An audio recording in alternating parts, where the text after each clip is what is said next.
What's up, everybody? First things first, my book, The Black Butterfly, is out. I know my lighting kind of sucks. But Black Butterfly is out. I will have link for this in the description. Go ahead and check it out. Next on the agenda is Don Pearson's is the next book that I'm going to be releasing. It comes out the 20th. The pre-orders for the Kindle edition are live already. I will have a link to that in the description as well. This is actually the first book of the Sacred Beast series, while The Black Butterfly is the first book of the Sacred Blood series. This series I am intentionally making quite a bit shorter in terms of book length. This one only came out to like 160 pages. So it's not going to be a super slog to read through. I hope this isn't a slog to read through. But I will definitely have links for these in the description. Now, on to the main topic of why I'm making this video. So I beat Baldur's Gate 3 last night on my Twitch channel. I will have a link to that in the description as well. I actually enjoyed the game. I was kind of thinking I wouldn't, especially with like the whole pronouns craziness going on in it. But the game was actually very good. From what I understand, it took them like 4 years or more to make the game, which I am okay with people taking a long time to produce something and bring it out. On my Twitch channel, I'm thinking about doing the Baldur's Gate 1 and Baldur's Gate 2 games. I have never played those before. They were on sale on the PlayStation Store for like $16 last night. So I was like, you know what? Why not? I'll grab it. I'm thinking of doing a playthrough on those on my Twitch channel. So my overall impression of Baldur's Gate 3, I would definitely give it, at minimum, an 8 out of 10. One of my main issues with that game was the romance system. Other than that, it was a lot. Like, so my two main issues is the romance system and then the leveling up. I didn't like how it caps at 12, especially since by the time I reached the Nether Brain, I had like 100,000 XP. And I was level 12, and I'm just like, this is like 4 more levels right here. And I answered the dragon. He was spec'd out at level 17. I'm like, why can't I be at level 17? But, the game is like 100 gigabytes or something like that. And yes, there is a cat in my lap. You just can't see him because my lighting kind of sucks. But other than the level up system, like, I really enjoyed the gameplay mechanics. I enjoyed the battle mechanics of the game. It was a lot of fun. It honestly also like the battle system kind of reminded me of a turn-based version of Dragon Age Origins. So that helped me get into it pretty easily because Dragon Age Origins is actually one of my all-time favorite games. And that brings me to the romance issue that I have. So in Baldur's Gate 3, every single player companion character can be romanced by any character. Like, they have no set preferences, which was kind of annoying and honestly kind of unrealistic. So that kind of annoyed me. The Astarion being able to be anybody and romance him, that kind of made sense to me because, like, to me, he was kind of a mirror of Zevran in Dragon Age Origins, which you could be anybody and Zevran would romance you. I mean, he was kind of the camp slut. Their character arcs and stories were also kind of similar, with them both being slaves and all of that. Zevran just wasn't as dark as Astarion. But when you look at a character like Morrigan, your character had to be a male in order to romance her. If you look at Alistair, your character had to be a woman in order to romance him.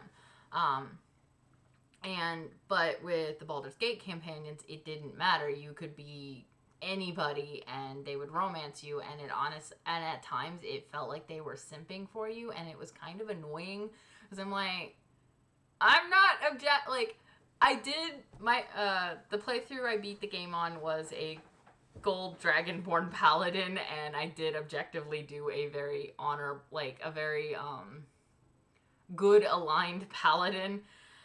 I was a little annoyed the 2 times that my oath was broken because I had objectively done, in my eyes, I had objectively done an okay thing. I didn't think that I had done a bad thing.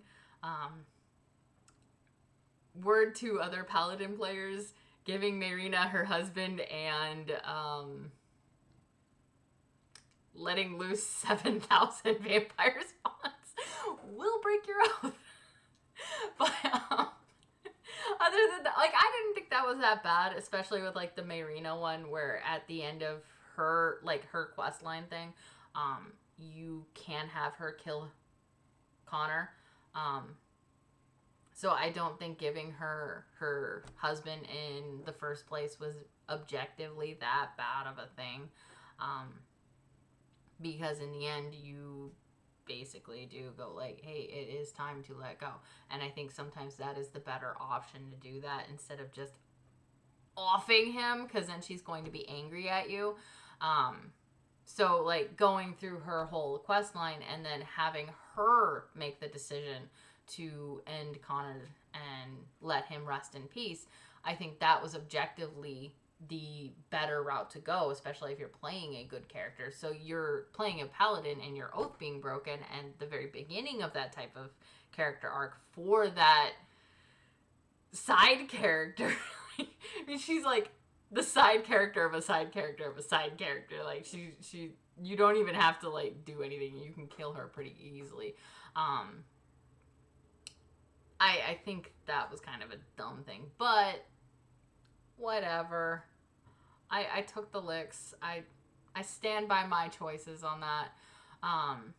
Releasing the 7,000 vampires, yeah, I can see how that could be a bad thing, but it honestly, they really hadn't done anything wrong. They were innocent, as Astarion says in that scene when you're talking to the Gur, and they're like, you released 7,000 vampires!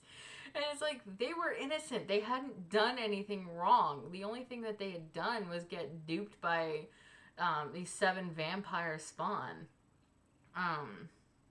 So, like, my oath being broken for that was kind of annoying, because I'm like, they haven't done anything wrong. Like, let them do something wrong, and then I'll go kill them later. It's whatever.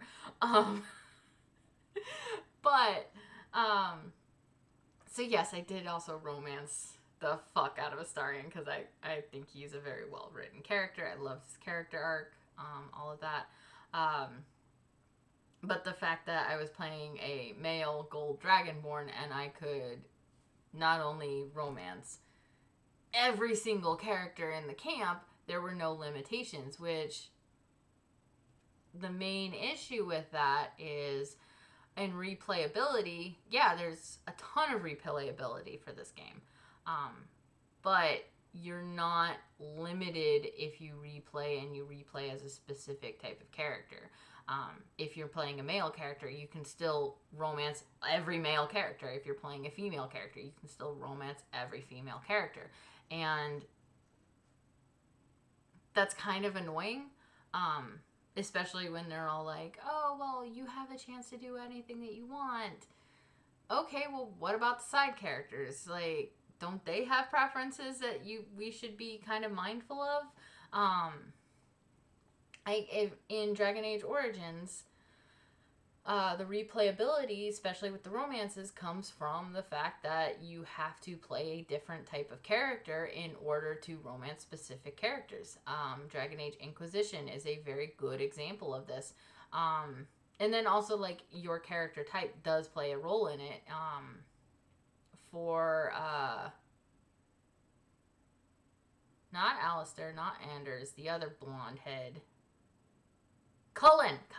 For Cullen, if you play a female mage, there's dialogue options that result about you being a mage. and you have to be female in order to romance him. To romance Solus, to turn that game into a tragic love story, you have to play a female elf. You can't play a male elf. You can't play a female human. You can't play a female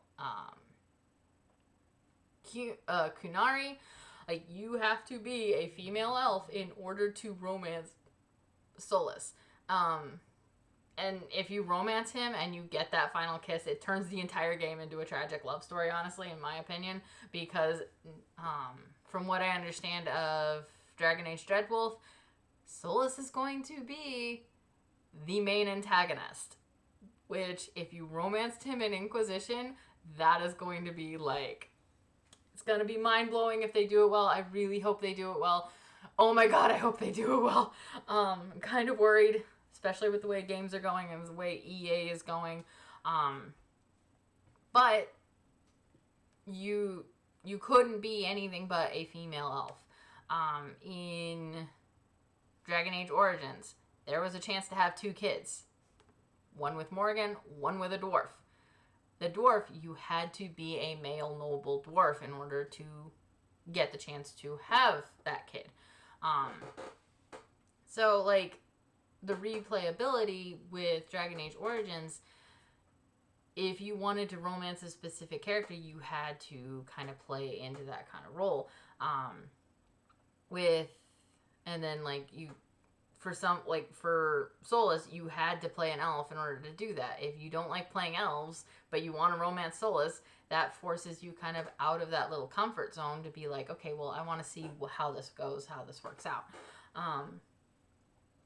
I do like the fact that with the different races, the different classes in Baldur's Gate, there are different dialogue options. You get different choices. Like with Answer, if you're playing a Dragonborn, there's a dialogue option for that, and you're just like, I can't remember what it is. The video's still up on my Twitch. Towards the end of, not the last stream, but the stream before that, because after I beat Answer, I had to, like, stop the stream, take a break, because fuck the Emperor. Fuck him. I was so happy to smash his face in with my sword. But, and, like, there's all these different options that you can do.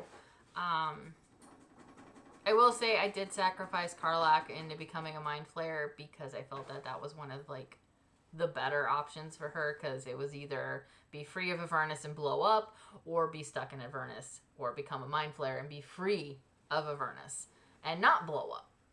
So I made her the Mind Flayer. That also left the Githyanki Prince alive to go and do his thing. Cause yeah, and then I beat up fucking Raphael with the Orphic Hammer. But that's kind of how I did it, and that's kind of my feelings on it. Other than like the whole romance system where it's just like every character. Because I mean, it would be kind of fun if the only way you could romance Gale is if you are a female wizard. That would be kind of fun. Like, that would be kind of fun. Like, you have to be a female wizard in order to romance this character, or you have to be a male Githyanki in order to romance Lae'zel, or just a Githyanki in general to romance Lae'zel.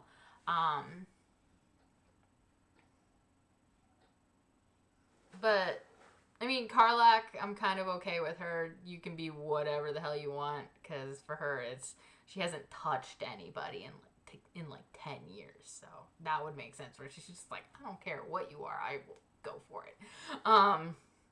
But yeah, that's kind of my thoughts on it. Definitely an 8 out of 10. If they had kind of made the romance stuff more structured, it would definitely be like a 9.5. The game was a lot of fun. I really enjoyed the battle system. I enjoyed the mechanics. Definitely give us more. Like, I hope they give us some more levels in future DLC for the game. Like, everybody's got DLC for every game lately. I don't expect Baldur's Gate to be any different about that. I mean, Pokemon went into DLC.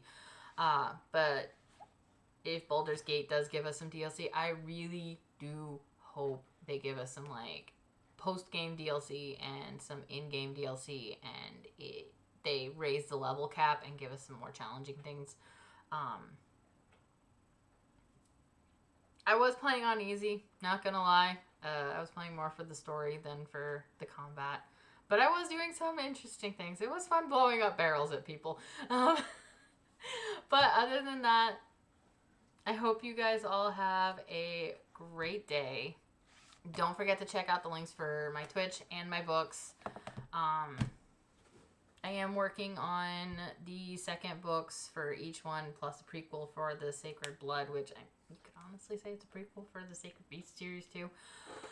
But I digress. Have a wonderful day. I'm probably going to post my last stream for the Twitch thing to my YouTube.